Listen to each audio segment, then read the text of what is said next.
Olá, meus amigos, sejam todos muito bem-vindos a mais um programa Bate-Papo com o Mais Maril. Hoje, novamente, com Paulo César de Oliveira, que tem nos trazido informações muito importantes. Primeiro, dando autenticidade, veracidade a alguns casos que ele estudou, como em pedras, bastões dados por seres extraterrestres para algumas pessoas, e no que foi postado ontem, domingo, o exame dessas pedras.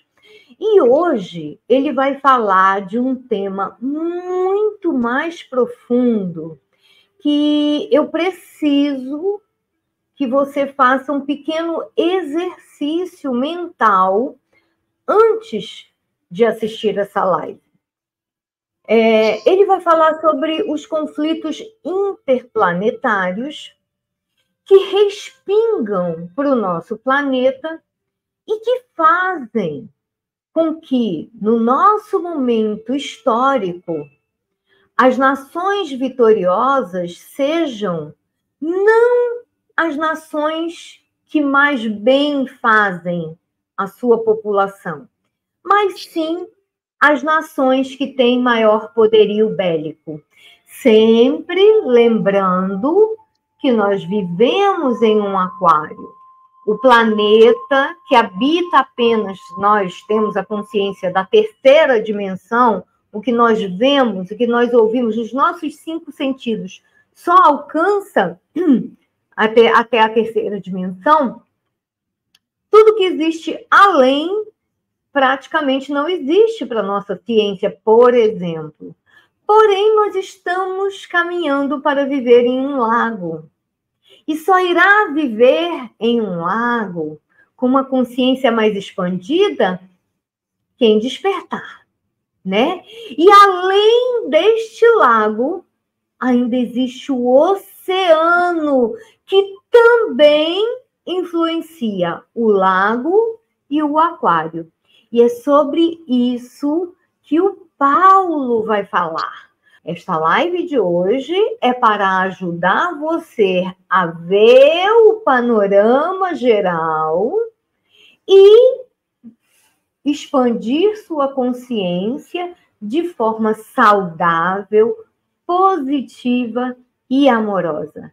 Paulo, muito obrigada. Eu pedi a você para fazer essa introdução. Até falei que ia colocar uma musiquinha.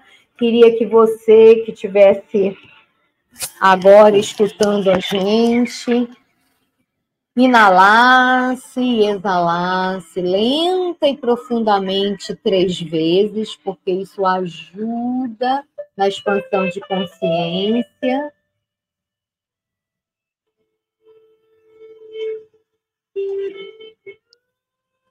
E sentisse micropartículas de luz vibrando na frequência crística, adentrando você como se fosse uma chuva de bênçãos. Alimentando, nutrindo cada átomo, célula e molécula do seu corpo.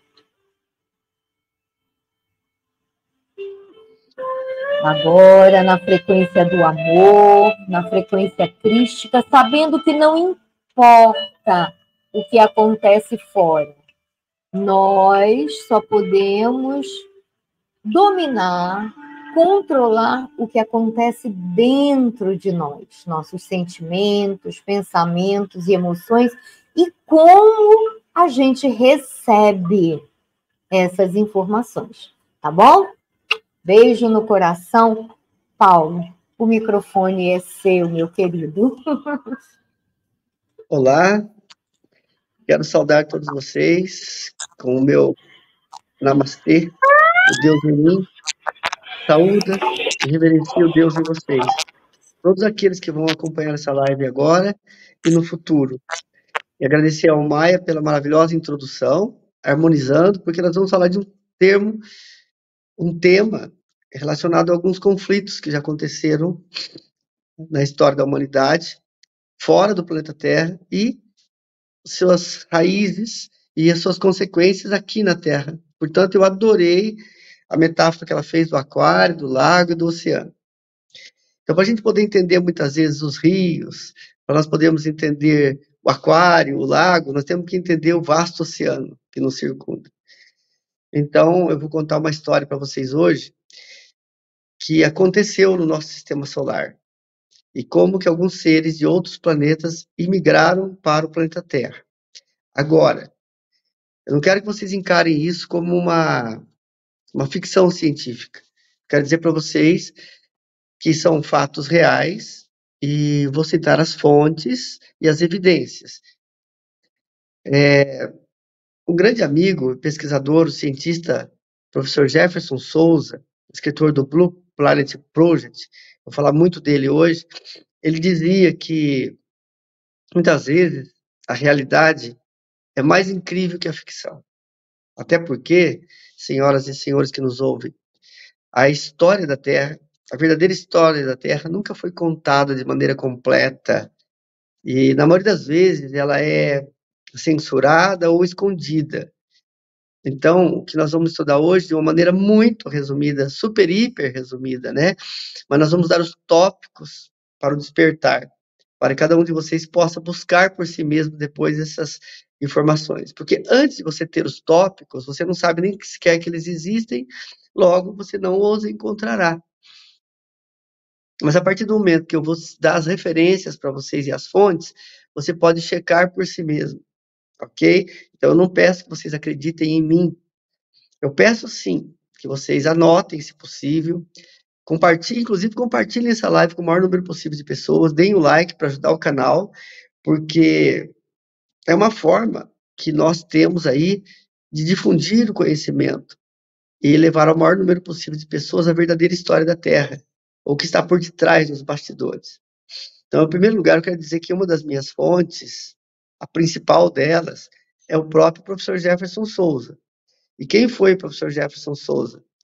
Um cientista brasileiro, contatado e abduzido na idade de 7 anos. Quem sabe a gente pode até marcar uma live para me falar exclusivamente dele. Nesse momento, eu não vou falar muito dele, mas quero que vocês saibam que ele trabalhou na Área 51, na base de Dulce, e participou de vários projetos secretos de orçamento negro para o governo dos Estados Unidos. Projetos super secretos. Ele trabalhou também na NSA, National Security, Agência de Segurança Nacional Americana, e para o DARPA, Departamento de Defesa. Então, veja bem, nos últimos anos, vários ex-agentes, eles têm vindo a público revelar coisas que eles não podiam falar enquanto eram agentes. Alguns, quando entraram para a reserva. No caso do professor Jefferson, ele falou isso enquanto estava lá dentro. Inclusive, ele teve acesso a certos dados que eram acima do crachá dele. Ele tinha uma GS-8, uma credencial, que dava acesso até o 5º nível nos subterrâneos da Área 51. Ele conseguiu acessar mais níveis. Ele também hackeou algumas informações. E eles descobriram, por conta disso, criaram uma falsa acusação e encarceraram nosso querido professor, que foi torturado, inclusive, e ficou 20 e tantos anos preso.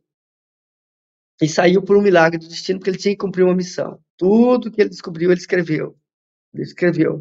Antes dele ser preso, já tinham vazado alguns manuscritos dele, que ficaram conhecidos como o Blue Planet Project. Esses manuscritos, no ano de 2012, 2013, foram lançados por Gil Carlson, nos Estados Unidos, se tornaram famosíssimos. O próprio History Channel tem um documentário, depois eu vou falar com o Maia, vamos deixar esse documentário no link aí para vocês conhecerem quem foi o cientista Jefferson Souza. Ele é considerado, assim, o livro que ele escreveu é considerado a Bíblia dos ufólogos nos Estados Unidos, para vocês terem uma noção. Mas depois ele desapareceu. O próprio History, no documentário, cita que ele estava desaparecido, porque quando o documentário foi feito, ele estava mesmo desaparecido, ele estava numa prisão federal nos Estados Unidos. E quando ele veio ao Brasil, ele voltou para o Brasil em 2019, final do ano, eu tive a oportunidade de conhecê-lo. Por essas deucidências maravilhosas, né? E também por conta de alguns objetos extraterrestres que estiveram em meu poder. Aí vocês podem assistir a live que foi foi liberada no domingo aí, onde eu conto um pouco dessa história, como foi que nós pudemos fazer muitas investigações a nível de outras dimensões aí, e acessar certas informações. E quando eu conheci o professor Jefferson, eu vi que ele estava falando a verdade, porque eu tinha experimentado e pesquisado aquele assunto. Então, uma das coisas que me garantiram, que me fizeram formar uma parceria com ele e ajudar na difusão dos conhecimentos dele, foram coisas que eu experimentei em carne, osso e pescoço. Então, nós vamos falar também do Wikileaks e vamos falar também do Edward Snowden. Quem foi Edward Snowden? Edward Snowden foi um ex-agente também da NSA, que também trabalhou na DARPA, que vazou algumas informações e teve que ir embora para os Estados Unidos. Tem o caso também de um outro arquivo secreto que foi vazado, Julian Assange. Então, vocês pesquisem primeiro, pesquisem quem é, né? Julian Assange. Ele é o fundador do Wikileaks. Está preso na penitenciária de segurança máxima em Belmarsh, Inglaterra, desde 2019. Olha o que eu estou falando para vocês, estando nomes e fatos, certo? Ele ficou obrigado na Embaixada do Equador em Londres por 7 anos, certo? Tudo porque ele criou um programa que estava revelando coisas, inclusive das atitudes do governo americano quando da invasão do Iraque. E informações, assim, consideradas secretas do governo americano, das barbaridades que foram cometidas. Um outro, eu estou dando informações para vocês pesquisarem, porque se eu for falar de cada uma delas aqui, nós teríamos que fazer uma live de 3 horas. Pesquisem também o famoso Wikileaks, né? Então, eu quero falar do Wikileaks para vocês, assim, até eu tenho uma anotação aqui, e também vou falar de Edward Snowden, o Assange do Wikileaks, né? Edward Snowden, que foi ex-administrador de sistemas da CIA e ex-contratado da NSA, curiosamente, agências que o professor Jefferson trabalhou, da NSA, ele revelou o sistema de vigilância global de espionagem do governo dos Estados Unidos em 2015, através de 2 jornais, o The Guardian e o Washington Post. Veja bem, citamos aí 2 repórteres investigativos, ficaram famosos no mundo todo, mas talvez vocês tenham ouvido falar do nome deles, mas não tenham noção da importância que as revelações que eles fizeram têm para o mundo. E as consequências, porque o próprio Snowden, eu olho um pouquinho na minha colinha aqui, porque eles, na verdade, eu confundo até o nome dos dois, porque um deles está preso na prisão federal, que é o Assange, e o Snowden teve que fugir dos Estados Unidos e está hoje, recebeu abrigo da Rússia. Então, ele está hoje na União Soviética, da Rússia, a União Soviética não existe mais, né? E com a família dele. E ele citou o professor Jefferson Souza, numa das declarações dele, ele disse o seguinte, eu vou ler ao pé da letra, curtinho, ele falou assim, Edward Snowden falou sobre o caso de Jefferson Souza como exemplo de por que ele nunca confiaria no sistema de justiça dos Estados Unidos para tratá-lo de maneira justa. Jefferson Souza é um investigador de OVNIs brasileiro que está em uma prisão federal dos Estados Unidos há 20 anos, sob uma identidade falsa, porque eles criaram, inclusive, um nome falso para ele, Richard Romero, com passaporte original de venezuelano, como oficial da Venezuela, que estava espionando os Estados Unidos, criaram uma outra acusação falsa, ele escapou de algumas, mas infelizmente a defesa dele não conseguiu e ele acabou sendo encarcerado, ok? Com o nome de Richard Romero. É uma longa história como foi que ele saiu, que depois ele entrou em contato com o editor de livros do Blue Planet, que lançou os livros dele, A Revelia, uma história que, como eu disse para vocês, até parece ficção, mas não é, está fartamente documentado. Então, além dessas fontes, uma das minhas fontes é o próprio professor Jefferson, que teve acesso a esses arquivos, e as fontes do professor Jefferson, além dos arquivos secretos do Departamento de Defesa, da Área 51, ele também tinha contato telepático, ele tinha telepatia cósmica. O professor Jefferson se comunicava com um ser que ele denominava de monitor, que era da estrela Vega, e um planeta chamado Chamariá, do povo Chamariá. E ele ajudou o professor Jefferson até os últimos dias de vida. Ele teve até um prolongamento extra, porque ele tinha que cumprir uma missão de deixar certas informações. Eu diria para vocês que o professor Jefferson, ele é um dos, se não o principal arauto de uma nova disciplina, de um conhecimento novo que está vindo para o planeta. Por isso que eu adorei a introdução da Almaia, quando ela falou, pessoal, abram suas mentes, tranquilizem e se preparem. Porque enquanto alguns pesquisadores estão discutindo se os extraterrestres existem ou não, se era uma nave, se era satélite, se era ilusão de ótica. Isso para nós é extemporâneo. Para nós é um fato. Hoje interessa para nós sabermos quem eles são, de onde eles vêm, quais são suas agendas, desde quando eles estão, inclusive, alguns deles infiltrados aqui na Terra, alguns no meio de nós. Por isso que a live de hoje é bombástica. Então, eu quero contar para vocês uma história que aconteceu aqui no Sistema Solar e de como que certos seres imigraram para o planeta Terra, mais de uma raça, que inclusive estão em conflito até hoje. É algo incrível. E o monitor do professor Jefferson também abriu nele uma capacidade. Ele conseguia acessar os registros acásticos da natureza. O que são os registros acásticos? Os registros acásticos, eles são uma espécie de arquivo onde são registradas as memórias da natureza. Tudo que está acontecendo agora é como se fosse essa live, está sendo gravado.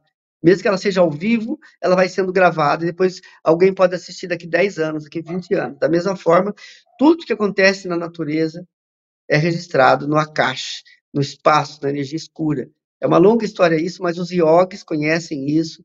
Grandes mestres tiveram acesso a isso. Alguns profetas evidentes, como Edgar Cayce, que acessou toda a história da Atlântida, e tantos outros. Eu não vou entrar nesse assunto para nós não nos desviarmos do tema principal. Eu vou até pedir para o Maia que pode já colocar os slides, porque assim eu sigo um plano e não faço muitas digressões. Pode ir para o segundo. Aí vocês têm o meu contato, né? Paulo César Yoga, @ Paulo César Yoga com Y, César com S, é o meu Instagram. E o meu WhatsApp também, 439 91 13 392. Quem quiser fazer um contato comigo, inclusive nós estamos lançando um livro chamado Relatório Alfa, que é a introdução. Hoje eu vou falar do relatório beta, mas o relatório alfa já foi a público, tá? Quem tiver interesse em adquirir, é um livro num formato diferente, pode ver que ele não tem as pontas, isso a pedido dos próprios extraterrestres, que é uma forma de quebrar padrões também, além de trabalhar com fractais de energia de forma, que ele acabou virando um octógono, né? Mas, na verdade, ele é um livro especial, e tem aqui a face do professor Jefferson fundido com a face de um extraterrestre, que ele era também, né? Um extraterrestre, na verdade, o corpo dele era humano, mas a essência dele era extraterrestre, e ele veio cumprir uma missão como o arauto da difusão da exologia. O que é a exologia? Logia significa conhecimento, exo fora. O professor Jefferson veio trazer os conhecimentos que vieram de fora do planeta Terra. Dentro da exologia, você tem a exobiologia. Como que funcionam os corpos, biologicamente falando, desses seres, porque o universo é fartamente habitado de vida inteligente. Então, nesse livro, o Relatório Alfa, ele traz, inclusive, uma classificação desses seres, né? Tanto dos alienígenas como dos extraterrestres, porque todo extraterrestre é um alienígena. Mas nem todo alienígena é um extraterrestre. Ou seja, nós temos alienígenas que são aqui do próprio planeta Terra, seres intraterrestres, seres sobreviventes de outras civilizações, anteriores à Atlântida, anteriores à Lemúria, inclusive, que ainda estão entre nós, né, habitando mundos internos, mundos subterrâneos. Então, um alienígena é um ser não humano, é uma outra espécie, diferente da espécie humana. Mas tem algumas espécies alienígenas que são aqui do planeta Terra. Inclusive, tem também os metaterrestres, que são os seres dimensionais. E os extraterrestres é outra classificação, onde nós vamos estudar os reptilianos, os reptoides, os insetoides e tantos outros. Toda essa classificação vem no relatório alfa. Então, eu diria que o relatório alfa é como se fosse um glossário. Ele é o padrão de medidas para você entender a exologia, né? Nós vamos falar de exobiologia, de exopolítica, inclusive, e de exoantropologia. Nesse exato momento, nós vamos começar a falar de exopolítica. Porque, na verdade, para nós entendermos o que acontece dentro de um país, nós temos que ter um olhar global. Aí entra a geopolítica, a política do planeta Terra como um todo. E para nós entendermos a geopolítica, aí vem o principal tema desta live. Nós temos que entender a exopolítica. Paulo, posso pedir para você ficar um pouquinho no centro? Um pouquinho mais para o centro da tela? Assim? É porque, na verdade, você tem como modificar o teu celular para o outro lado e... Aí. Ah, tá. Agora centralizou, Pode né? Ser? Pode ser? Claro. Eu estou com um tripézinho aqui, só virar o tripé. Tranquilo. Uhum. Ó, pessoal, eu vou adiantar uma coisa para vocês. eu vou me mexer bastante na cadeira, vou tentar ficar no meio, porque eu vou estar falando de coisas, muitas delas que eu vivi, vivenciei, eu me empolgo, é uma forma que eu tenho de transmitir o conhecimento. Nós vamos direto para o slide número 2, onde aparece a foto do professor Jefferson, uma foto antiga dele, depois eu vou mostrar uma foto mais, uma das últimas fotos dele, né? Que é esse paranormal, contratado de extraterrestres, que trabalhou em projetos secretos de orçamento negro para o governo dos Estados Unidos. E o que é um orçamento negro? São projetos que não passam pelo Congresso. Eles têm as suas verbas, as suas fontes de financiamento de origens obscuras aí, né? Porque, claro, eles estão pesquisando e fazendo coisas que eles não gostariam que o Congresso soubesse, nem que outras pessoas soubessem. O que eu quero dizer para vocês é que já houve uma guerra no nosso sistema solar. Uma grande guerra que envolveu um planeta chamado Hercólobos, um planeta chamado Marada, que é Marte, era o nome de Marte naquela época, Phaeton e Nibiru. Nibiru se tornou muito conhecido por conta do famoso escritor e filólogo Zecharia Sitchin, que falou a história dos Anunnaki, aqueles que do céu vieram, cuja história ficou registrada nas tabuletas cuneiformes, na escrita cuneiforme da antiga Mesopotâmia. Essa escrita em tabuletas de argila, elas foram decifradas pelo Zecharia Sitchin e nos dão conta que nós somos visitados por uma raça de seres extraterrestres, alienígenas, e hoje nós vamos saber a verdadeira origem de Nibiru, né? De onde eles vieram e por que que Nibiru, digamos assim, a gente não consegue visualizar ele hoje nos mapas estelares, tá? Falar um pouquinho disso também. Mas eu vou contar um pouquinho da história dessa guerra. Quero dizer para vocês que existe uma grande confusão também nos meios dos pesquisadores, em meio dos pesquisadores, e o professor Jefferson nos esclarece tudo isso com documentos e tal, a respeito de Phaeton, que é um planeta que também ficou conhecido como Maldek. Nós vamos ver hoje o que restou dele. Apenas um cinturão de asteroides, conhecido como cinturão de asteroides troianos, e um planetóide chamado Ceres. Então, tinha um planeta, depois de Marte, e chamado Phaeton, que na linguagem deles, né? Aqui na Terra ele é conhecido como Maldek, e o que sobrou dele é conhecido como planetóide Ceres. Depois a gente vai ver como que nós podemos evidenciar que houve uma grande explosão e o cinturão de asteroides troianos são os restos desse planeta chamado Phaeton. Então, o que eu vou dar para vocês são evidências, tá? E provas, né? Como eu citei pesquisadores que revelaram certos segredos aí, o professor Jefferson, documentário do History, eu estou citando para vocês também que pesquisem cinturão de asteroides troianos e o planeta Ceres. Vocês vão ver que, seguindo órbitas escalonadas, segundo a lei de Bode, famoso astrônomo, que calculou as órbitas dos planetas, que elas seguem uma proporção, então ali deveria ter um planeta, mas não tem um planeta. Nos cálculos astronômicos, segundo a lei de Bode, ali deveria ter um planeta, mas tem um cinturão de asteroides e tem o planetóide Ceres. Depois nós vamos ver que tem um outro planeta conhecido como Hercólobos. Esse Hercólobos é um planeta reptiloide, da casa de Tiamat. O que restou dele é o cinturão de asteroides de Kuiper.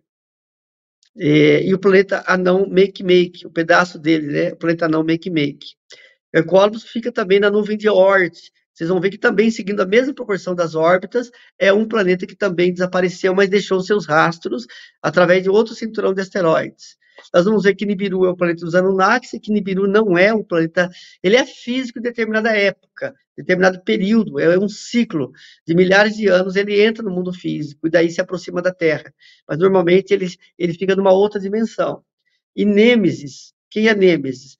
Pessoal, uma grande novidade que o professor Jefferson divulgou muito, eu fui pesquisar, inclusive, isso depois, é que nós vivemos num sistema solar binário. Olha que notícia. O que significa isso? Significa que existem dois sóis em nosso sistema solar. Pasmem. O segundo sol é chamado a estrela Nêmesis, é uma anã vermelha, conhecida também como a estrela da morte. E tem um único planeta que orbita ela, chamado Sedna, que periodicamente ele perturba as órbitas dos planetas, causando catástrofes em alguns planetas. E tem o planeta Sedna, esse planeta que orbita o segundo Sol, né? Então, Sedna é um planeta que orbita Nêmesis, que é o segundo Sol. Então, nós temos 2 sóis. O Sol central do nosso sistema solar, a qual orbitam todos os planetas, e tem um outro Sol que fica numa distância muito... Ele foi empurrado para lá por uma catástrofe que aconteceu, mas ele existe e já foi fotografado e visualizado. Então, essas são as evidências, né? Esse Nêmesis, essa anã vermelha, que tem um planeta que periodicamente causa algumas alterações perturbatórias nas órbitas dos planetas. Esse planeta Sedna, ele orbita Nêmesis, né? E o nome científico dele é 90377, planeta não, número 90377. Ele tem uma órbita elíptica que orbita o Sol a cada 11.400 anos. A cada 11.400 anos, esse planeta aparece orbitando o nosso Sol. Tem um outro planeta que é chamado planeta X. Esse planeta fica nas periferias da nuvem de Oort, né? Para lá de onde foi o Hercólogos, né? A casa de Tiamat. Bom, as pesquisas ainda são inconclusivas com relação a esse planeta, né? Alguns dizem que o planeta X foi avistado por alguns astrônomos, eles não puderam dar o nome dele, mas que ele é o próprio Nêmesis que é confundido com o X. Isso não está esclarecido dentro da ciência e da astronomia. O próprio Phaethon, né, que deixou a sua, digamos assim, deixou um cinturão de asteroides, né?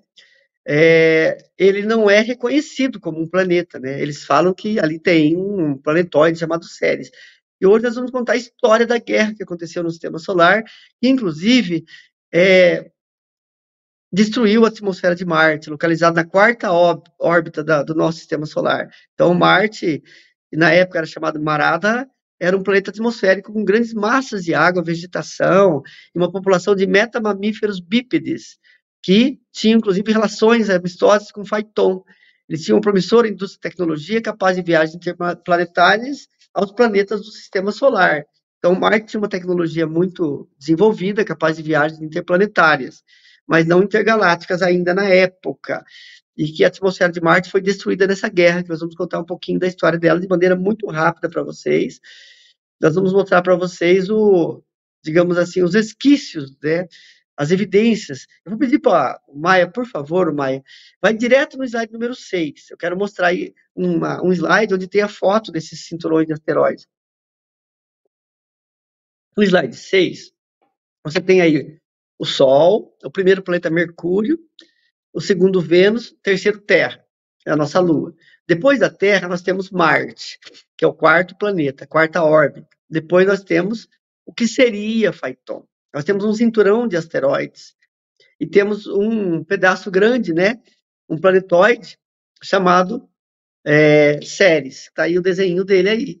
Depois nós temos Júpiter, o titã do Sistema Solar. Depois vai Saturno, Urano, Netuno. Eu vou pedir para você ir para o slide número 7, porque não coube um slide só aí, ia ficar desenquadrado. Aí nós temos, depois de Júpiter, nós temos Saturno, Urano, Netuno, Plutão. E temos ali, no slide número 7, o Maia, por favor, vocês vão ver outro cinturão de asteroides, né? Que é conhecido como cinturão de asteroides de Kuiper, que fica depois de Plutão. Vocês estão vendo o desenho dele de cinturão de Kuiper, onde justamente se situava o famoso Hercólogos. Então, nós estamos mostrando que aconteceu alguma coisa no nosso sistema solar. Para quem não acredita na história que nós vamos contar, fique à vontade. Mas você vai ver que aconteceu alguma coisa no nosso sistema solar e destruiu 2 planetas, porque estão aí os pedaços deles na órbita deles, com um pedaço maior do que sobrou, né? Então, vocês vão ver, são evidências. Mas eu queria pedir para o Maia passar para o slide número 8, onde nós vemos aí uma foto ampliada do Ceres. Ceres é um pedaço maior do que sobrou de Phaethon, se tornou um planetóide que está nessa órbita depois de Marte aí. Então, agora eu vou pedir para o Maia, depois passar para o próximo slide, nós vamos ver mais uma foto de Ceres. Nessa foto de Ceres, nós podemos ver que, por incrível que pareça, está circulado em vermelho aí, tem algo piramidal. E também tem algumas planícies e tudo que seriam restos do seu grande oceano, comprovando que Phaethon teve um oceano e teve civilização, porque ele tem algo muito parecido com uma pirâmide. Isso vai casar com as informações recebidas pelo professor Jefferson, do povo Chamariat, dos cronistas do Sistema Solar que passaram para ele os registros acásicos. E estou passando isso para vocês entenderem o que está acontecendo na Terra hoje, tá, pessoal? Isso é uma introdução. O slide número 10, vou pedir para você, por favor, agora, o slide número 10, onde tem uma foto de Marte.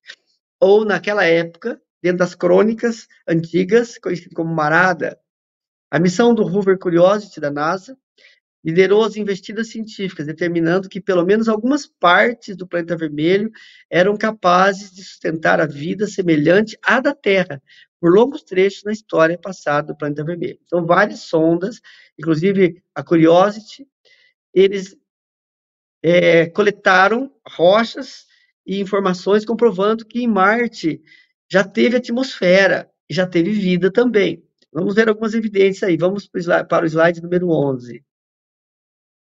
Novamente, a sonda Curiosity, que está explorando as crateras de Marte desde 2011, tem mais de 10 anos aí, encontrou uma formação rochosa no planeta que intrigou todos os internautas, porque as fotos da NASA, muitas delas são borradas, mas algumas passam e as pessoas localizam.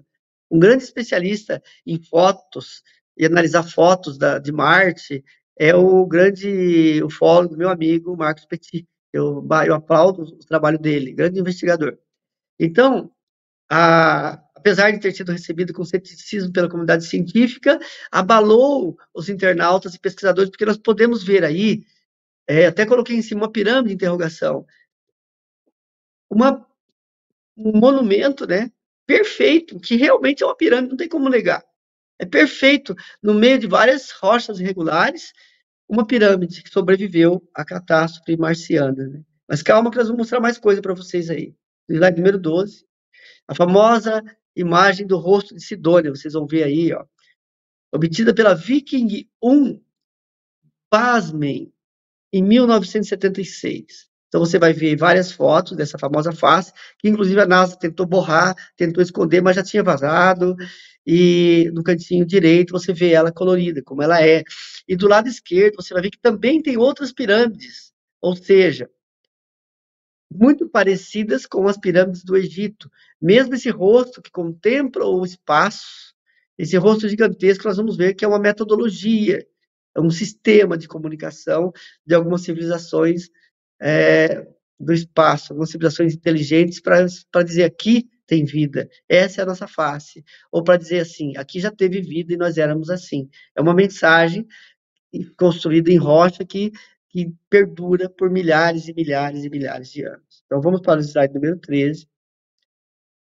No slide número 13, é só um fragmento, é só um parágrafo do livro Relatório Alfa que eu mostrei para vocês na abertura da live, certo? Onde, nesse novo slide, nós comentamos aí a chegada dos Anunnaki e como que eles, inclusive, além de alterarem a genética de uma nova raça, eles interagiram com uma raça que já estava aqui na Terra, já era desenvolvida, que eram os atlantianos. A grande civilização atlântida, ou a grande civilização atlântica, que foi citada por Platão e por tantos outros pesquisadores.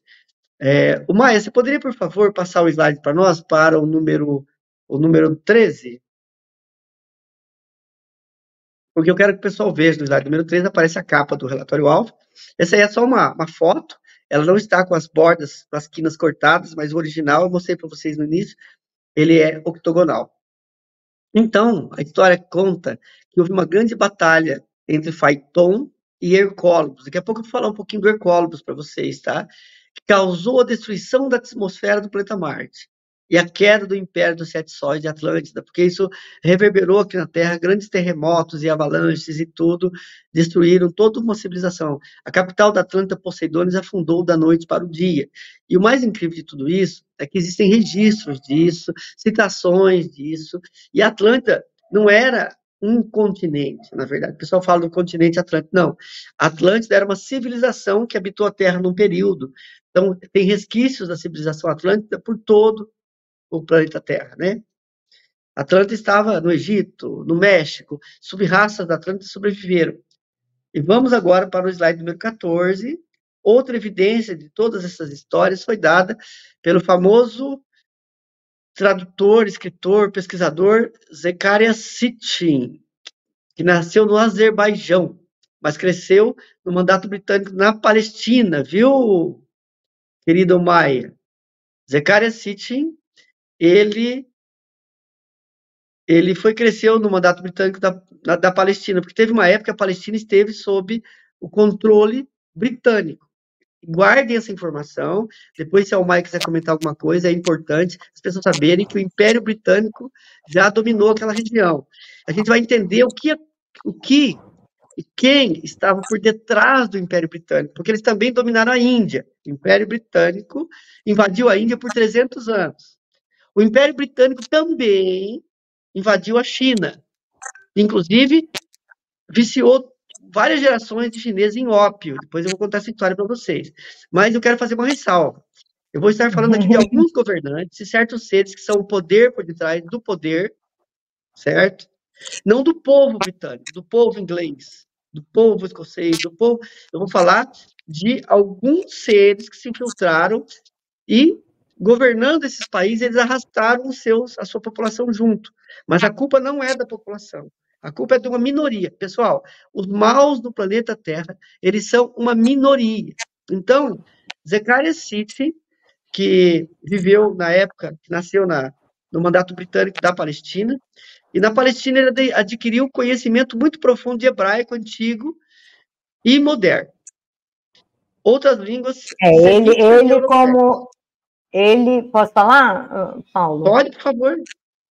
Ele, como judeu palestino, deve ter vivenciado quando árabes e judeus eram muito amigos lá, se ajudavam mutuamente, né? Quem causou toda essa celeuma que está acontecendo agora foram os que vieram de fora, porque os judeus lá de dentro mesmo, eles não concordam com a discriminação que acontece porque eles sabiam que eles viviam bem, né? Tem muitas fotos, muitos documentários falando da amizade deles e que não tem por que separar agora com esse novo governo, usando o nome Israel para entorpecer a mente das pessoas que, né, não buscam informação e que acabam, né, interpretando de forma errada. Mas ele deve ter sido um dos que estariam muito contra o que está acontecendo agora lá, né? Eu vou deixar você, então... Perfeito. Então, inclusive, eu peço que você, por favor, pode me interromper e fazer comentários, porque a Maia tem muito conhecimento dessa área. Eu até brinquei com ela. Mais adiante. Mas eu vou entrar... Agora eu estou praticamente fazendo a introdução para as pessoas entenderem o que está acontecendo lá agora. Inclusive, perfeito. Pessoal, vocês que estão nos ouvindo, tenham paciência, porque tudo é uma questão de contexto. Não adianta contar uma história fora de contexto. Até uma frase tirada fora de contexto pode incriminar ou inocentar uma pessoa. Então, eu tive que montar um contexto para vocês entenderem. O próprio professor Jefferson, aquele cientista que eu citei para vocês logo no início da live, foi amigo do Zecharia Sitchin e me contou coisas que ele conversava com o Zecharia Sitchin. E teve coisas que ele foi censurado, que ele também não pôde contar, certo? Ele era formado em História, na verdade, na formação dele, mas ele se especializou em línguas antigas, né? Além de História, ele também colocou grau em Economia, na Universidade de Londres. Foi jornalista e editor em Israel, antes de se mudar para Nova York em 1952. Enquanto trabalhava como executivo em uma empresa transportadora, ele estudou por conta própria a escrita cuneiforme sumeriana e visitou locais de importância arqueológica. Um dos poucos acadêmicos capazes de ler as tabuletas de argila e interpretar sumeriano antigo e acadiano. Sitchin ele criou, né, a série As Crônicas da Terra, em textos e evidências pictóricas registradas pelas civilizações antigas do Oriente Próximo. E faleceu em Nova York, em 9 de outubro de 2010, e o professor Jefferson chegou a conversar com ele várias vezes no seu apartamento em Nova York. O próprio Jefferson me disse que esteve reunido com ele em Nova York. Então, o que aconteceu? Eu mostrei os slides para vocês. Observe essa imagem que vocês têm aí, é de uma dessas tabuletas sumerianas. No cantinho superior esquerdo tem o Zecharia Sitchin segurando uma cópia dela, uma cópia fiel, exata, e ela estava no Museu de Bagdá.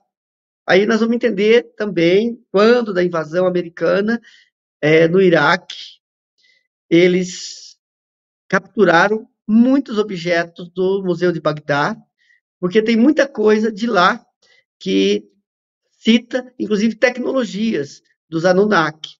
Inclusive, nessa tabuleta, se você olhar com uma visão mais aberta, certo? Sem preconceito nenhum, observe um ser sentado numa cadeira, e mesmo sentado, pela altura da tabuleta, você vai ver que ele é um pouquinho mais alto do que os que estão em pé, demonstrando que era um ser de uma estatura muito acima da média, praticamente um gigante dentro da nossa concepção humana.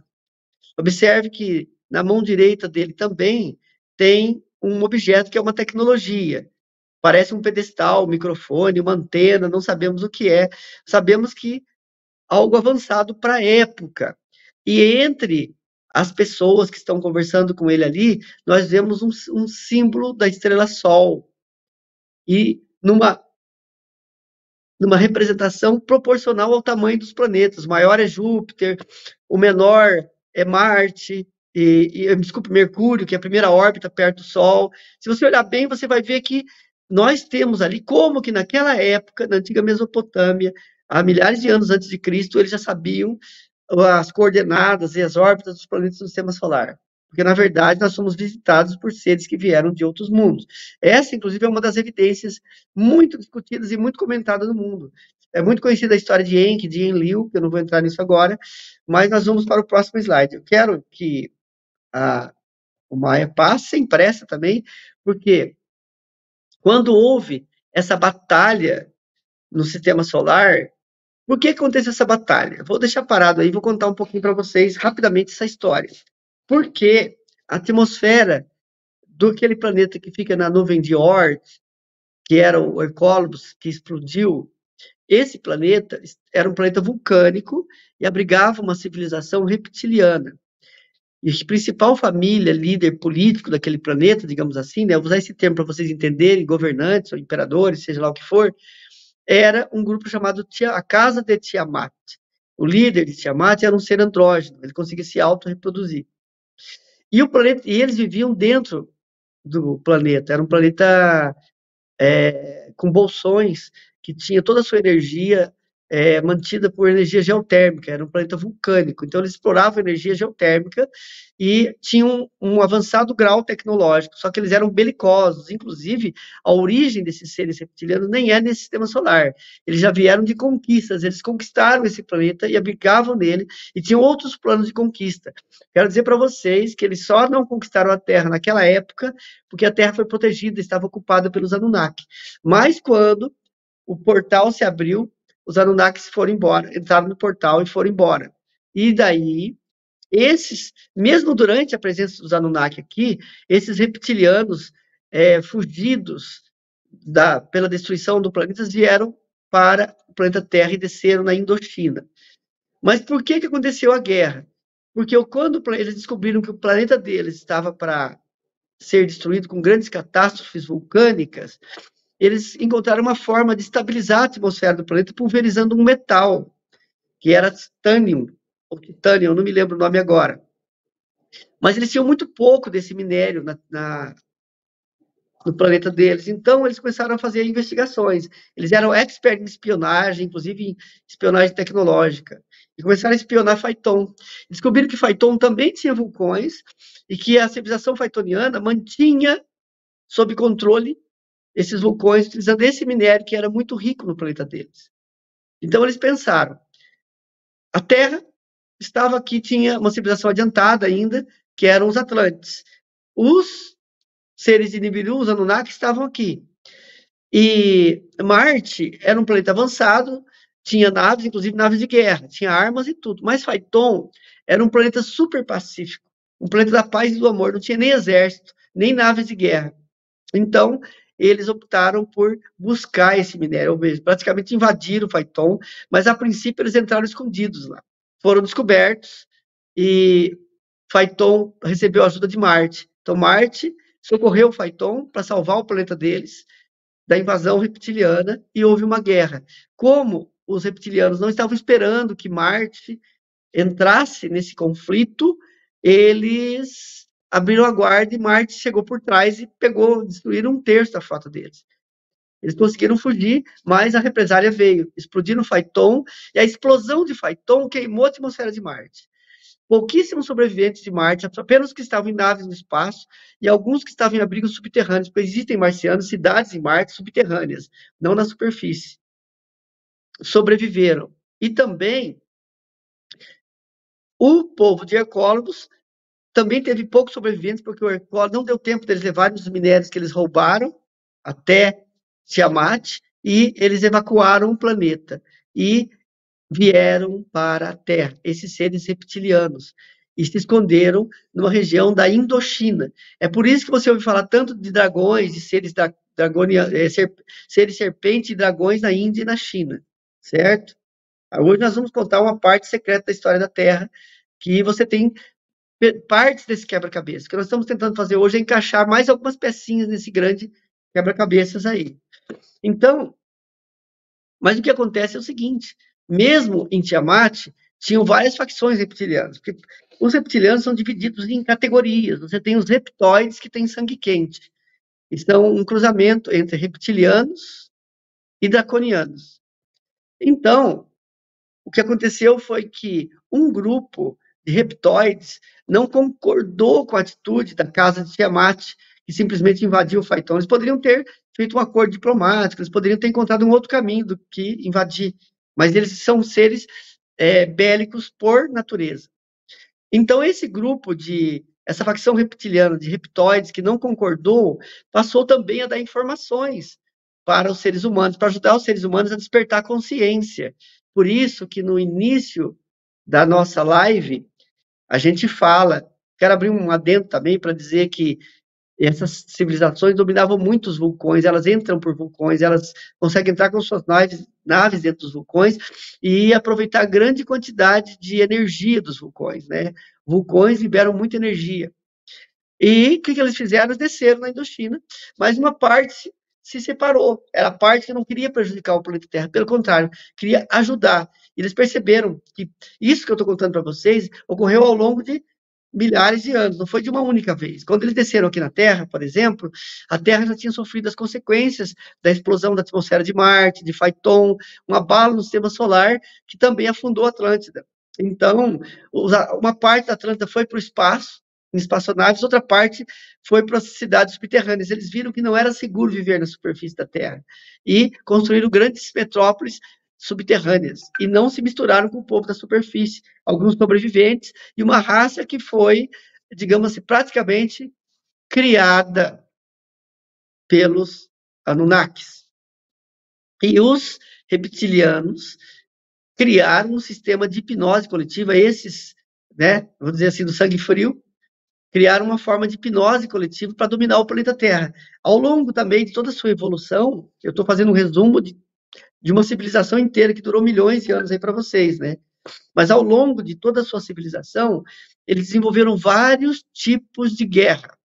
Vários tipos de guerra, certo? A guerra, os conflitos com bombas e enfrentamentos é um expediente raramente usado por eles hoje. Eles descobriram que é muito mais fácil governar, dominar nos bastidores, manipulando os seres humanos como fantoches, criando, sim, confrontos e conflitos entre os próprios seres humanos, porque o lema deles é dividir para governar, e daí vender armas para os dois lados.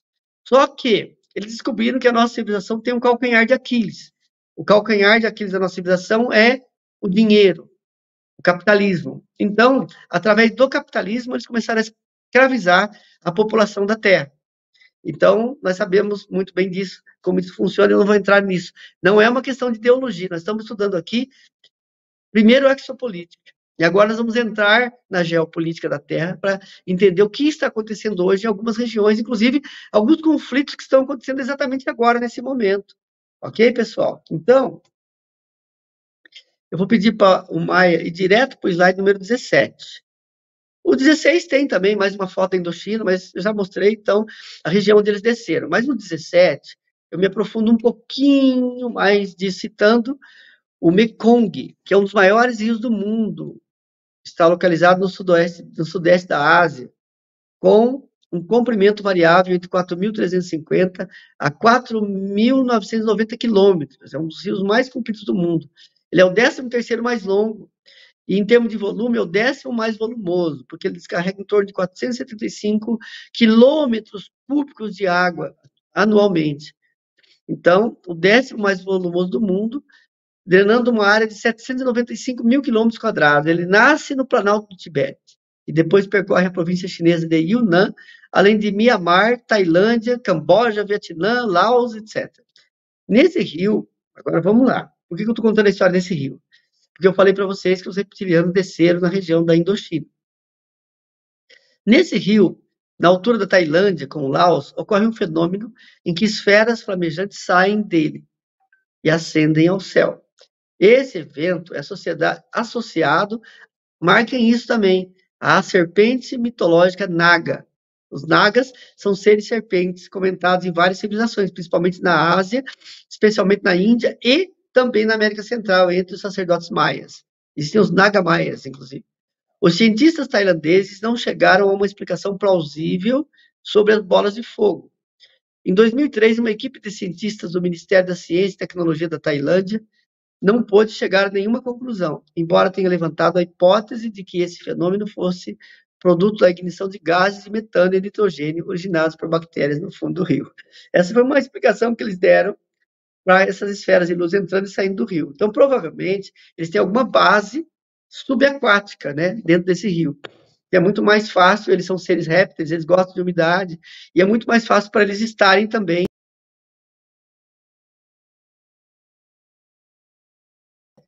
onde pousaram os seres de Hercólipos. E vamos para o slide número 19. O slide número 19 é en passant, é de passagem, porque eu quero registrar para vocês, ao longo da história, o modus operandi desses seres, que vêm há milhares de anos, eles estão aqui na Terra, muito mais de 10 mil anos, tá? Tem um livro famoso, um épico indiano, conhecido como Bhagavad Gita, faz parte da grande obra Mahabharata, e o Mahabharata conta a história da grande Índia. Em um dos capítulos do Gita, que é o capítulo 9, tem uma menção, para vocês verem que interessante. Abre aspas, capítulo 9 do Gita. Personalidade de Deus. O Senhor Shri Krishna disse: ensinei esta imperecível ciência do yoga ao Deus do Sol, Vivasvan. E Vivasvan ensinou-a a Manu, o pai da humanidade. E Manu, por sua vez, ensinou-a a Ikshvaku. Krishna falando que ele ensinou em outros planetas esse conhecimento, ensinou no Sol, e como esse conhecimento chegou aqui na Terra, através de Manu, que foi um escritor dos Vedas, certo? Agora, no parágrafo 2, ele fala assim, esta ciência suprema foi então recebida através da corrente de sucessão discipular, e os reis santos compreenderam-na dessa maneira. Porém, com o passar do tempo, a sucessão foi interrompida, e, portanto, a ciência, como ela é, parece ter se perdido. Então, o Bhagavad Gita remonta a um tempo remoto, quando foi entregue a ordem real de todos os planetas, começando com o Sol. Os reis de todos os planetas receberam um conhecimento que leva o ser humano a um despertar. Mas estou contando isso porque eu quero mostrar para vocês como foi que Krishna ele lutou contra certas ordens reptilianas na Índia. Então, eles invadiram a Índia e Krishna colocou eles para correr de lá. É isso que eu quero resumir para vocês. E, inclusive, ensinou um mantra de proteção contra esses seres, conhecido como Maha Mantra, né? Que foi gravado pelo aquele ex-Beatle, George Harrison, mais Fifth Lord, que é o Hare Krishna, Krishna Krishna, Hare Hare, Hare Ramo, Ramo Ramo, Hare Hare. O Nando Reis também gravou em português, e aí por aí afora. É um mantra muito poderoso que cria, quanto mais pessoas tiverem repetido esse mantra, mais uma onda de vibração do bem afasta esses seres do mal. Mas na Índia da época, a mitologia hindu registrava que viria um ser para resgatar o povo, porque tinha um rei muito mal. Calma, pessoal, tenham paciência, vai durar só 5 minutinhos, mas essa informação é para vocês poderem cruzar com o que está acontecendo hoje também na Terra, tá? Tinha um rei muito ruim, um governante chamado Kamsa, que vivia no reino de Madura. Ele saqueou, explorou seu reino como bem quis. E o governo dele era um governo de extrema injustiça. Um governo de extrema injustiça. Então, certo dia, ecoou uma profecia divina que falava o seguinte: diziam que essa profecia veio dos céus, dizia que, assim, ó, Kamsa, seu fim está próximo. O 8º filho de Devaki, sua irmã, será o causador da sua morte. Então, tinha uma profecia que dizia que a irmã dele, ela teria um filho, e esse filho faria uma limpeza no país, porque ele estava acabando com o país, escravizando pessoas e tomando outros territórios também. Kansa, esse rei, enfureceu-se com a predição e aprisionou tanto sua irmã como o marido dela, conhecido como Vasudeva. Baseado em dados das escrituras e cálculos astrológicos, a data do nascimento de Krishna é conhecida como Jamastami. Seria dia 18 de julho, e ele teria nascido em 3.228 a.C. Então, se você pega 3.228 anos antes de Cristo, mais 2.024 anos, você tem lá 5.000 e tantos anos. Quase 5.300 anos aí, que Krishna nasceu na Terra. Ele pertencia a um clã dos Vriksheni, dos Ladavas de Madura, capital do clã Vriksheni, e aí vai. Ele foi o 8º filho da princesa Devaki e seu marido Vasudeva. Acontece que o Krishna, ele encarnou na Terra como filho de uma mulher terrestre, mas ele era uma consciência extraterrestre. Esse é o modus operandi. Ele, inclusive, é conhecido como uma consciência divina que encarnou na Terra como um avatar. Então, de tempos em tempos, quando o Dharma está perdido, os avataras encarnam na Terra para resgatar o Dharma. Então, vocês vão ver como que Krishna lutou contra esses seres serpentes, contra esses seres dragões, e evadiu, fez uma limpeza na Índia antiga, e resgatou o Dharma, deixando esse conhecimento escrito num livro chamado Bhagavad Gita. É o mais maravilhoso, são mais de 10.000 versos em sânscrito, ensinando as pessoas como despertar a consciência, através do Jnana Yoga, Karma Yoga e Bhakti Yoga. O que aconteceu foi que esse rei bandido, chamado Kamsa, ele passou a matar todos os filhos que nasciam daquele casal, da irmã dele. Então, ele colocou ela numa prisão e todo filho que nascia, ele matava. Agora, quando nasceu a 8ª criança, à meia-noite, os céus rugiram. E o deus Vishnu ordenou a Vasudeva que levasse a criança para o outro lado do rio Yamuna. Pessoal, cada slide que eu coloquei aqui não é por acaso. Meditem, anotem, porque eu estou passando informações aqui, são partes de um grande quebra-cabeça, e você vai poder entender melhor lá na frente, prestando bastante atenção ao que eu estou dizendo aqui. Então, o céu rugiu, ou seja, algo veio do céu e avisou o pai da criança, Vasudeva, que era para ele salvar aquela criança. Vasudeva acomodou a criança em uma cesta, e quando se dirigiu às portas da prisão, encontrou-as abertas, como que por mágica, ou seja, uma consciência alienígena veio, abriu as portas da prisão para resgatar, senão ele ia matar o bebê, como tentaram fazer com Jesus, quando o rei Herodes mandou matar todas as crianças. Os 3 reis magos vieram para adorar Jesus, e Herodes tomou conhecimento disso, através dos 3 reis magos, e pediu a eles que assim que localizassem o Messias, que seria o rei dos judeus, que procurassem ele, que ele também queria adorá-lo. É claro que os 3 reis magos perceberam que era uma jogada e não deram localização. Como ele não sabia quem era essa criança, ele mandou matar todos. Quando José e Maria tiveram que fugir para o Egito. Então, cada vez que o Dharma está em perigo, uma personalidade divina encarna na Terra para resgatar o Dharma. Só que, na maioria das vezes, esses seres que estão escondidos aqui na Terra, eles tentam sabotar. Foi o que aconteceu, inclusive, com Jesus, né? Eles tentaram sabotar e arquitetaram a crucificação dele. Então, no caso de Krishna, o pai dele conseguiu fugir, chegando ao rio, viu que as águas se dividiram para ele passar, então tinha uma nave, tinham seres acompanhando e monitorando tudo isso. Assim como teve uma estrela que guiou os 3 reis magos até Belém, né? Uma luz guiou os 3 reis magos. Então, de modo que ele passou para o outro lado do rio. Ao chegar na vila, Vasudeva fez a troca com Yasoda, voltando logo depois para a prisão. O que ele fez? Ele deu o bebê para uma família de vaqueiros, cuidavam de gado, de vacas, criarem, pegou uma outra menina chamada Yasoda e voltou. Por quê? O rei estava matando só meninos. Então ele trocou a criança, levou uma menina de volta. Como o bebê chorava e gritava a toda altura, logo o rei Kansa acordou e foi para a prisão. Eles estavam presos. Ele falou, vai nascer. Quando nascer, eu vou lá e mato. Então, mas era uma menina. Ele chegou lá, seguindo alegremente para as masmorras, o perverso rei tomou a criança, erguendo-a no ar. Mas nesse exato instante, o bebê, que era a encarnação da própria Devi, começou a rir, dizendo: Kamsa, teu verdadeiro inimigo ainda está vivo. O filho de Devaki está vivo e em seu devido tempo voltará para te matar. Então desapareceu, ficou invisível, foi sugado pela luz tratora. E Kamsa, muito enfurecido, começou a matança de todos os garotos recém-nascidos no reino. Eu quero só fazer um paralelo. Vocês viram quantas crianças estão matando no Oriente? Mas calma, chegaremos lá. Depois eu quero até que a Maia comente. Eu tenho alguns dados aqui. Vamos lá. Bom, o que aconteceu em seguida? Krishna nasceu para eliminar tudo que faz mal ao mundo. São inúmeras as histórias da sua bravura. Mesmo quando ele era um bebê, ele era criança e já teve que lutar. Muitas delas estão relacionadas com as tentativas de Kamsa em matar Krishna, depois que o rei o descobrira vivendo em Gokula.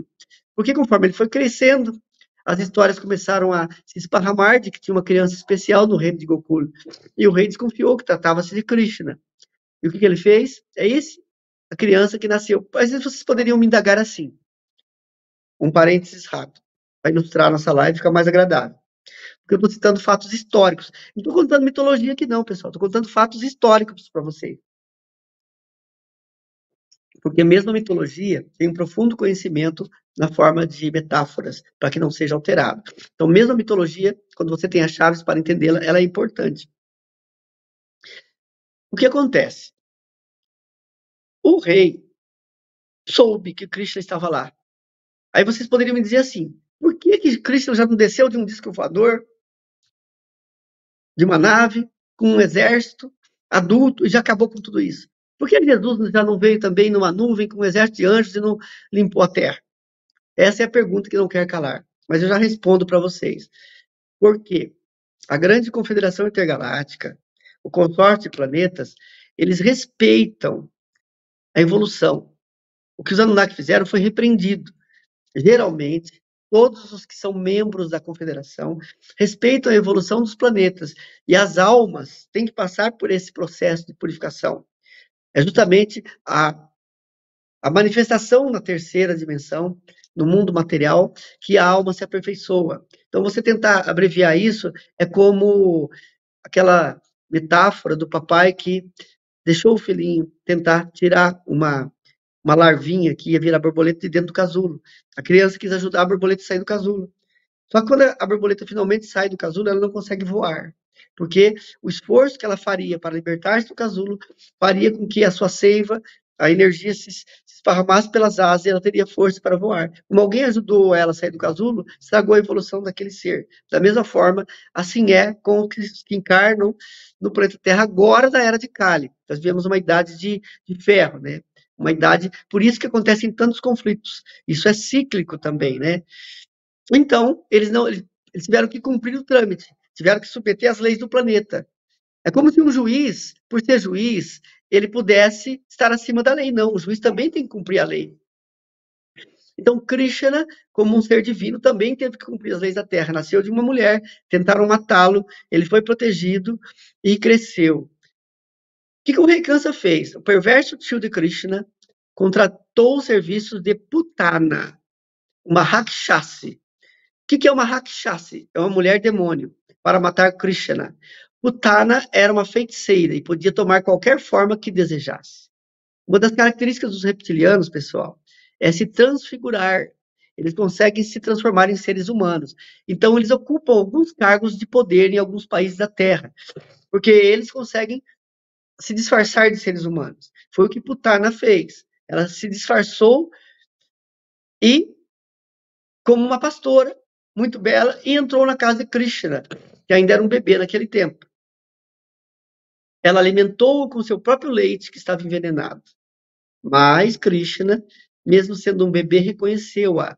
E então sugou tão fortemente que extraiu não só o leite, mas também a sua essência de vida. Assim, a Rakshasa assumiu sua verdadeira forma. Assim que ele sugou a energia dela, caiu no chão e tomou a forma de um ser réptil, de uma cobra. Como se pode ver, desde criança, Krishna possuía seus poderes. Só vou contar mais uma historinha de Krishna, porque vai dar para entender o que eles fizeram quando eles saíram da Índia, tá, pessoal? Krishna e Kaliya. Kaliya é o rei das serpentes. Vivia nas margens do rio Yamuna. Lembra do rio da onde os reptilianos desceram? Isso está registrado nas escrituras sagradas dos hindus, tá, pessoal? Kaliya, o rei das serpentes, vivia nas margens do rio Yamuna. Ele havia envenenado as águas do Yamuna e também havia devastado as florestas próximas ao rio através de seus eflúvios venenosos que eram absorvidos pelas plantas. Até hoje, nossa água é contaminada com metais pesados para atrofiar nossa glândula pineal e nós continuarmos na hipnose coletiva. Krishna, ao encontrar a serpente, pulou nas águas do rio para matá-la. Logo, ele foi envolvido por Kaliya, sendo lançado ao fundo do Yamuna. Mas antes que corresse maior perigo, lembrou-se de seus poderes divinos, com os quais libertou-se da serpente, dançando sobre a cabeça de Kaliya. Krishna estava prestes a matá-lo, quando as esposas do rei das serpentes imploraram por sua vida. Veja bem, o rei deles ia ser morto por Krishna, e suas esposas imploraram para que Krishna não matasse. Olha como que é uma personalidade divina. Ele deu uma oportunidade para que ele evoluísse. Então, Krishna atendeu o pedido. Deixou-os logo após ordenar-lhes que partissem o quanto antes das costas do Yamuna. E assim eles fizeram, partindo para uma vida normal bem longe do Yamuna. Esse feito ficou conhecido como Kaliya Daman. Bom, pessoal, imagine para onde eles foram. Nós vamos falar daqui a pouquinho.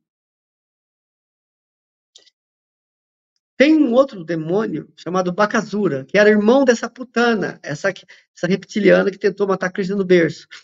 Foi outro dos Asuras. Esse termo Asura também é importante que vocês compreendam o que significa demônio. Contratados por Kamsa para matar Krishna. Bakasura tomou a forma de um pássaro gigante, aterrorizando os pastores e as gopis de Gokul. Krishna, em um ato de bravura, lançou-se dentro do bico desse pássaro, que instantaneamente fechou. Mas Krishna começou a rondar por dentro desse pássaro, de modo a deixá-lo fraco e enjoado. Logo, Bakasura teve de vomitar Krishna morrendo no mesmo local. Tal como Bakasura, seu irmão Agasura foi contratado pelo rei Kamsa, ou seja, o rei Kamsa era um terráqueo que dominava, quem mantinha ele no poder eram esses seres reptilianos. E ele, estando no poder, agora atenção, pessoal, ele oferecia certos sacrifícios humanos para esses seres. Daqui a pouco nós vamos chegar no Oriente Médio e dos sacrifícios a Baal. É que é importante vocês entenderem num contexto mais global, certo? Global. Então, pessoal, o que aconteceu foi que esse ser, sob a forma de uma serpente gigante, atacou, Krishna entrou na boca dele e fez ele passar mal até a morte. Então, eu contei várias histórias de Krishna, como ele lutou contra esses demônios, contra os Asuras, né, contra seres reptilianos, e varreu eles da Índia. E resgatou o conhecimento para a humanidade despertar. Eu vou pedir para o Maia, por favor, colocar no slide número 24, que agora já vamos entrar na história contemporânea, daqui a pouquinho. Depois do slide número 24, nós vamos falar um pouquinho da história contemporânea. Esse slide 24 foi escrito por um grande Bhaktivedanta, conhecido como Swami Prabhupada, em que ele explica como você pode visitar outros planetas através da projeção da consciência. É perfeitamente possível, é conhecido como viagem astral ou projeção da consciência. Através da meditação profunda, você pode descobrir, inclusive ter acesso aos registros acásticos, como o professor Jefferson também tinha. Vamos para o slide número 25. Estamos chegando na história contemporânea. O slide número 25, eu só quis registrar algumas estatuetas que tem na Índia, de seres que têm o corpo metade humano e metade serpente, né? São o povo Naga. Eles dizem que existe um planeta chamado Nagaloka. Louca, ou Loka, né? É louca, na verdade, a pronúncia em sânscrito. Louca significa planeta, viu, pessoal? Então tem o planeta dos Nagas, que são os seres serpentinos, né? E fala também nas escrituras védicas que são seres que vivem em subterrâneos, né? Mas vamos passar para o próximo.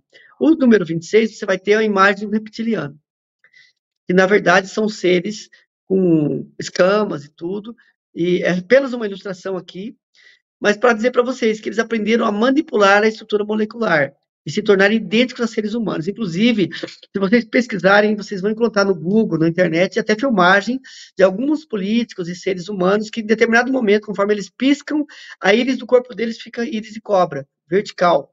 ou de réptil, né? Então, isso também já está fartamente documentado.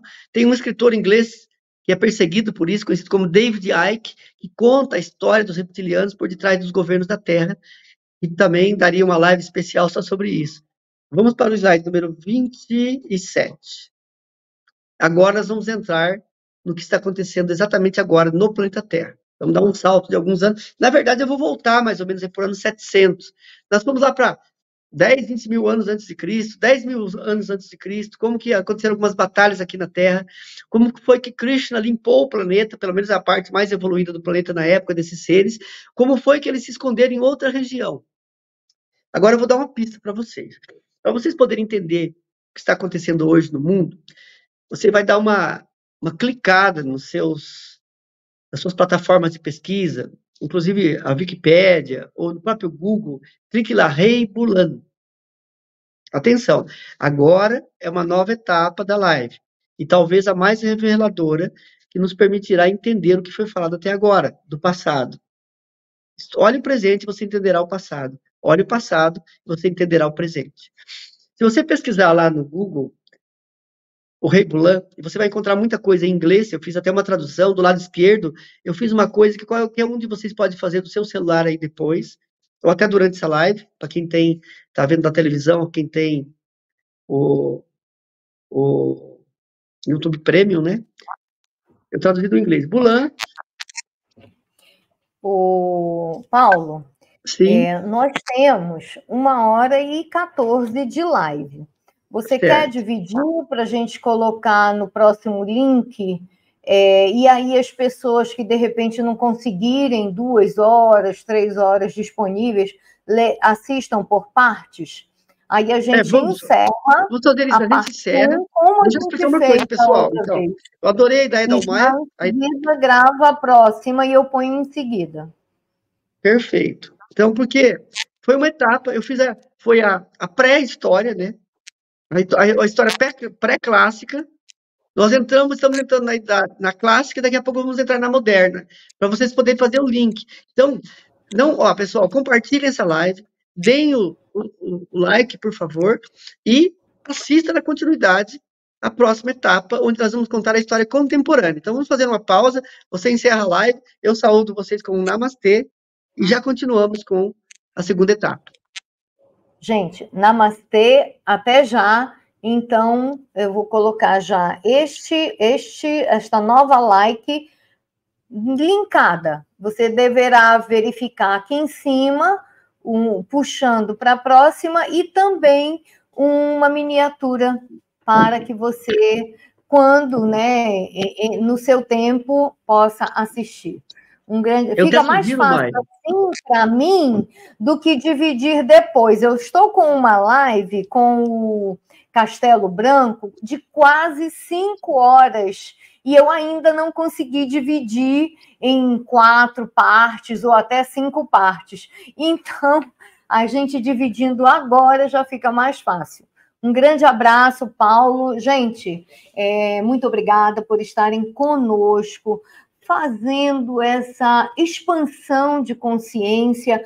Por que é importante que o maior número de pessoas compreendam essas coisas? Porque quem tem o conhecimento não é manipulado, já sabe do que se trata. E se você lida com isso, com a realidade cósmica, com a realidade eterna, a partir do momento em que você está habitando a Terra, o planeta do esquecimento, você tem vantagens sobre a sua vida na eternidade. Porque o que mais se ouve nos livros espíritas é quando a pessoa chega lá em cima, poxa, eu não sabia que era assim. Isso quando chega no astral. E quando ela consegue vislumbrar que além do astral, além do planeta, ainda existe essa outra realidade, mais arrependimento ainda tem. Então, a gente está proporcionando a vocês essa oportunidade, o Paulo aqui com a pesquisa maravilhosa que ele fez, e muito obrigada, viu, Paulo? E até a próxima segunda-feira, depois que vocês assistirem o link, né? De qualquer maneira, toda segunda-feira, 20 horas, fuso de Brasília. e 19 horas, fuso de Manaus, nós estamos aqui para mais um bate-papo com o Ismael. Fale, Paulo. Eu só quero sugerir que você coloque parte 1 e parte 2, tá bom? Isso. Na descrição da live ou na própria thumb, não sei, tá bom? Tá bom. Muito obrigada, Paulo. Namastê. E até já. Eu que agradeço. Já gravar Até já. a próxima.